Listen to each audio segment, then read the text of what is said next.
దేవుని దగ్గర నుండి సమస్తం పొందుకోవడానికి మనకి దేవుడు అనుగ్రహిస్తాడు, కానీ పొందేవాడు ఫస్ట్ ఆలోచించాలి, అసలు నాకు అర్హత ఉందా, యోగ్యత ఉందా అని. మన యోగ్యత ఎంత అన్నదాన్ని మనం గుర్తించాలి అని కదా మొదలుపెట్టింది మనకు దేవుడు ఈరోజు వాక్యం. వాస్తవమే, మంచి ప్రశ్న. దేవుని దగ్గర నుండి మనం ఏదైనా అడిగేటప్పుడు, ఏదైనా పొందేటప్పుడు ఖచ్చితంగా మనందరం కూడా ప్రశ్నించుకోవాలి. ఓకే, నేను ఆయనకి సమంజసంగానే ఉన్నానా, ఇంకా నేను ఏదన్నా సరి చేసుకోవాల్సినవి ఏమన్నా ఉన్నాయా? ఎందుకంటే శిష్యులతో ఆయన ఒక మాట చెప్తాడండి, ఏ ఇంటికైనా మీరు వెళ్ళినప్పుడు ఆ ఇంటికి సమాధానం అని చెప్పండి. సమాధాన పాత్రుడు ఆ ఇంట ఉంటే మీరు పలికిన సమాధాన వచనం ఆ ఇంటి మీద ఉంటుంది, ఆ పర్సన్ బట్టి.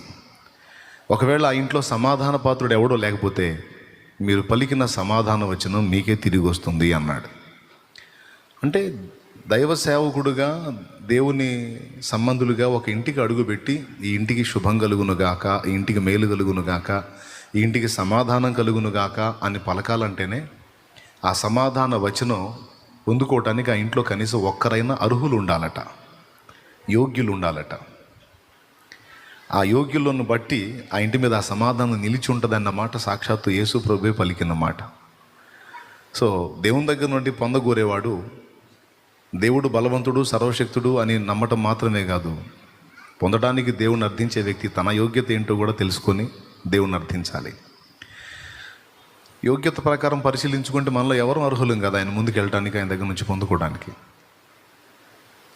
విషయం ఏంటంటే ఒక విచిత్రమైన మాట,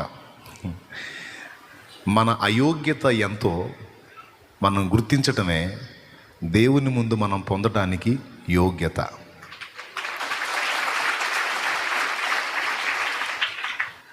సీమోను పేతురు యేసు ప్రభు ముందు మోకాళ్ళుని, ప్రభువా ఈ చేపలు రాసి చూస్తున్నాను, నడి సముద్రం పోయి రాత్రి అంతా శ్రమపడ్డాం కానీ ఒక చేప పడలేదు, నువ్వు చెప్పిన దగ్గర వలేస్తే ఏందో 2 దోణెలు మునిగేంత చేపలు పడ్డాయి, నాకు అర్థమైపోయింది నువ్వెవరో, నన్ను విడిచిపో ప్రభువా నేను పాపిని అన్నాడు లూకాసు వార్త 5లో. అప్పుడు ఆయన ఏమన్నాడు తెలుసా? శబాష్, పాపాత్ముడు అని గుర్తుపట్టావు, ధన్యుడివి నీవు అనలా. ఏమన్నాడు తెలుసా? ఇక మీదట నీవు మనుషులందు పట్టు జాలరివై ఉందువు అన్నాడు.